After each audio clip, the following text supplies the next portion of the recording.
Alright, this is a little introduction to the series. If you want to, you can look at the chapters and skip ahead to the Canto summary or to the reading of the Canto, which is a little bit ahead, or to the discussion at the end. But right now, this is the overarching of the project. So I'm wanting to do a reading and a reflection on Dante's Divine Comedy. Primarily first, just because I like doing it, and I've already read it to my wife, and I've already read it with other people, and I just want to keep doing it. So I'm doing this in part just because I want to, but also to kind of offer an initiation for those who have never really read Dante, like I was not too very long ago, and who are interested in doing so, especially with a devotional purpose. So I'm not a Dante scholar. This is one of my caveats for this. I don't really know a lot about the medieval setting around it. I know probably more than the average person, but not a ton. If you're looking for something that's an in-depth study of Dante and his era, I don't really have that info. What I'm doing with this is mostly spiritual. I want to read it for devotional purposes, for the development of my own faith, and this is where I think it's valuable for other Christians who want to do the same thing but maybe have never really broached Dante. There's a lot in here that's extremely valuable, that is moving, that is thought-provoking, and every time I read it, I'm picking up more. And so this series is to do that. The basic structure of it is going to be, I'll do a summary at the beginning of each canto, giving the narrative, because the language can be a little bit difficult, especially I'm using the Longfellow translation, which is a 19th century translation, and I'm using it for one because it's in the public domain, and then also because it is it's a bit more flowery, and it's pleasant to listen to, and it's pleasant to read. So in order to keep your mind wrapped around what's happening, I'll do a narrative summary at the beginning, very short, and then we'll go into the canto. Each canto is not terribly long either, and then a little bit of reflection at the end. So that's the direction that we're going with this. And again, it's primarily devotional. You're going to get a lot of me in it, and I hope it's useful to somebody. And if anybody is actually watching this and has thoughts on it, they are absolutely welcome to comment down below and see if we can make something of a discussion of it. If nobody watches it, I'm okay with that too, because this is really self-indulgence at a certain point. Alright, basic summary of Canto 1. What's happening here is Dante, halfway through his life, he's about 35, at least that's the best estimate you get from people who know something about this, and he awakens in a dark forest, and he has no idea how he's gotten here. And he's scared. In fact, the night before seems to have been a difficult and frightening night. And he wakes up and feels as though he was in a sleep to even end up here. And he wants to leave this dark forest. And so he starts on his way out. And he climbs up out of what is kind of like a ravine. And he turns back even at the top of it and looks down. And that, as he describes it, like somebody who's just washed ashore, having been out at sea, essentially drowning, wash ashore and look back on the danger behind you. And then he finally turns his attention up and he sees a hill, and it's just wreathed with light. And it looks beautiful and celestial, and he wants to climb that hill and reach whatever this divine light is on top of it. And so he starts up that way, even though he's kind of stumbling and his feet are unsteady. Then a leopard jumps out, as tends to happen when one is hiking. A leopard jumps out, frightens him, and then a lion jumps out, which he describes as being so frightening that the air is afraid. And then the thing that repulses him most, a she-wolf, emerges. And as it describes, the she-wolf is thin and mangy and hungers, but even if you feed the thing, it's still just hungry afterwards. So he tries to get past them multiple times, but he's not really able to do so. They keep blocking his way, and so he starts to turn around, and then he tries to go up again, and he starts to turn around. It doesn't work. So he ends up just rushing down the hill. He finally just gives up and rushes down the hill, and in the distance he sees a figure, and he doesn't know who it is, but it's so much more preferable to the creatures he encountered on that hill, that he calls out to this figure, who then presents himself and says that there's really no way to get past those animals. And he gives some veiled poetry. And ultimately, he introduces himself as Virgil. Virgil being the author of the Aeneid, the Roman epic poem that's a follow-up to the Iliad and the Odyssey. It tells a little bit of the Trojan War and then of Aeneas escaping from Troy and going off to found the city of Rome. It was written just before the time of Christ, under the time of Augustus. In fact, commissioned by Augustus. So Virgil tells him that he's been sent to come and help him. And Dante is so ecstatic to meet this poet who was an inspiration to him his whole life, and he agrees to go with him. And then they head off onto this mysterious path that Virgil had hinted at that would take them very low and then very high. Inferno, Canto 1. Midway upon the journey of our life, I found myself within a forest dark, for the straightforward pathway had been lost. Oh, me, how hard a thing it is to say, what was this forest savage, rough, and stern, which in the very thought renews the fear.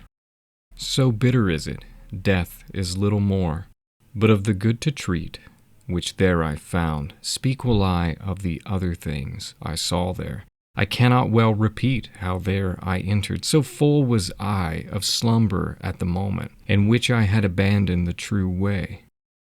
But after I had reached a mountain's foot, at that point where the valley terminated, which had with consternation pierced my heart, upward I looked, and I beheld its shoulders, vested already with that planet's rays, which leadeth others right by every road. Then was the fear a little quieted, that in my heart's lake had endured throughout the night which I had passed so piteously. And even as he who, with distressful breath, forth issued from the sea upon the shore, turns to the water perilous, and gazes, so did my soul, that still was fleeing onward, turn itself back to re-behold the pass, which never yet a living person left. After my weary body had rested, the way resumed I on the desert's slope, so that the firm foot ever was the lower. And lo, almost where the ascent began, a panther, light and swift exceedingly, which with a spotted skin was covered o'er. And never moved she from before my face, nay, rather did impede so much my way, that many times I to return had turned. The time was the beginning of the morning, and up the sun was mounting with those stars that with him were, what time the divine love at first in motion set those beauteous things. So were to me occasion of good hope, the variegated skin of that wild beast, the hour of time and the delicious season, but not so much that did not give me fear, a lion's aspect which appeared to me. He seemed as if against me he were coming, with head uplifted, and with ravenous hunger, so that it seemed the air was afraid of him. And a she-wolf, with all hungerings, seemed to be laden in her meagerness, and many folk has caused to live forlorn. She brought upon me so much heaviness, with the affright that from her aspect came, that I the hope relinquished of the height. And as he is, who willingly acquires, and the time comes that causes him to lose, who weeps in all his thoughts, and is despondent, even such made me, that beast withouten peace, which, coming back on against me by degrees, thrust me back thither, where the sun is silent. While I was rushing downward to the lowland, before mine eyes did one present himself who seemed, from long-continued silence, hoarse. When I beheld him in the desert vast, have pity on me, unto him I cried, whichever thou art, or shade, or real man. And he answered me, not man. Man once I was, and both my parents were of Lombardy, and Mantuans by country, both of them. Sub Julio I was born, though it was late, and lived at Rome under the good Augustus, during the time of false and lying gods. A poet was I, and I sang that just son of Anchises, who came forth from Troy, after that Ilion, the superb, was burned. But thou, why goest thou back to such annoyance? Why climbst thou not the mount delectable, which is the source and cause of every joy? Now, art thou that Virgilius, and that fountain which spreads abroad so wide a river of speech? I made response to him with bashful forehead. Oh, of the other poet's honor and light, avail me the long study and great love that have impelled me to explore thy volume. Thou art my master, and my author thou. Thou art alone the one from whom I took the beautiful style that has done honor to me. Behold the beast for which I have turned back. Do thou protect me from her, famous sage, for she doth make my veins and pulses tremble. Thee it behooves to take another road, responded he, when he beheld me weeping, if from this savage place thou wouldst escape, because this beast, at which thou criest out, suffers not any one to pass her way, but so doth harass him, that she destroys him, and has a nature so malign and ruthless, that never doth she glut her greedy will, and after food is hungrier than before. Many the animals with whom she weds, and more they shall be still until the greyhound comes, who shall make her perish in her pain. He shall not feed on either earth or pelf, but upon wisdom and on love and virtue. Twixt Feltro and Feltro shall his nation be. Of that low Italy shall he be the savior, on whose account the maid Camilla died. Euryalus, Turnus, Nisus, of their wounds, through every city shall he hunt her down, until he shall have driven her back to hell, there from whence envy first did let her loose. Therefore I think and judge it for thy best, thou follow me, and I will be thy guide, and lead thee hence through the eternal place, where thou shalt hear the desperate lamentations, shalt see the ancient spirits disconsolate, who cry out each one for the second death, and thou shalt see those who contented are within the fire, because they hope to come, whene'er it may be, to the blessed people. To whom then, if thou wishest to ascend, a soul shall be for that than I, more worthy. With her at my departure I will leave thee, because that emperor who reigns above, in that I was rebellious to his law, wills that through me none come into his city. He governs everywhere, and there he reigns. There is his city, and his lofty throne. O happy he, whom thereto he elects. And I to him, poet, I thee entreat, by that same God, whom thou didst never know, so that I may escape this woe and worse. Thou wouldst conduct me there, where thou hast said, that I may see the portal of St. Peter, and those thou makest so disconsolate. Then he moved on, and I behind him followed. Okay, thoughts on Canto 1. Canto 1 is really the introduction, and so it gives you this overarching thesis, which is fundamentally a salvation story. Dante is lost in his own sin. He's lost in his dark forest where he doesn't know how he got there. He didn't wander here on purpose. He wasn't using rationality to arrive here. It was all instinct that brought him to this place. And then finally he wakes up and realizes just how loathsome his environment is. And he wants to leave. And he wants to go towards this divine light. But these animals keep leaping out in front of him, which seem to be representations of his sin. And the biggest hint that you get there is with the she-wolf that jumps out in front of him, who, as it says, hungers even after eating. It's appetite. It's just like Peter is talking about in his epistle, where he talks about the offer of freedom that we get, which ultimately becomes slavery to appetite. Essentially, all you're doing is taking on a master that controls you by instinct. And so Dante now recognizes these things for what they are, and he doesn't want to engage with them anymore. He wants to move past them, but he's not capable of doing it himself. He requires divine help to make this move. He's been illuminated by the divine light, but he doesn't have the capacity to get there. And so, divinely sent, which we'll find out a little bit in Canto 2, is Virgil, who comes to his rescue.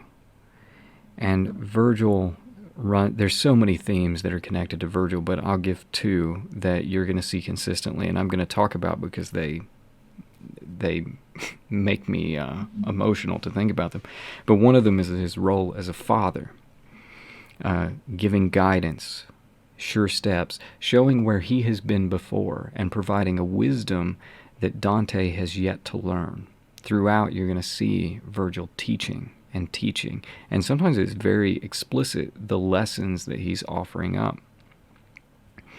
And then with Virgil, there's also this aspect of intelligence, of rationality, of wisdom, philosophy. Virgil actually is going to run into some limitations along the way, but his strength is in his ability to think well. And he's going to use that intelligence to help navigate this moral ground, which is fascinating because it's this bridge between pure rationality and moral behavior. And Virgil demonstrates the way in which those connect to each other subtly. You have to watch and you have to pay attention. But what we're getting here in Canto 1 is an introduction. And that's why the Inferno has 34 cantos and the other two have 33. It creates a total of 100, and this one is an introduction. It's before they actually enter into Inferno. But it would seem that Virgil's intention is that Dante must learn the nature of sin first. He has to fully understand what sin is, and then he has to understand penance or sanctification. He's got to understand what that redeeming of the self, redeeming of the mind, redeeming of the soul looks like. And then ultimately, he'll be equipped to understand the nature of the divine and be reconciled to it. And so that ascent to the hill, you can't take that path. You've got to take this other one that first goes down and then brings you up. The humbling and then the exaltation. The being brought to your lowest point and then to be lifted up. That's what we're going to see with Dante. And so again, this just introduces the broad strokes. Each individual canto is going to give us little things to chew on and think about. But ultimately, this is the story of salvation for a man who viewed himself as completely lost. And that's where we'll leave it right now for Canto 1.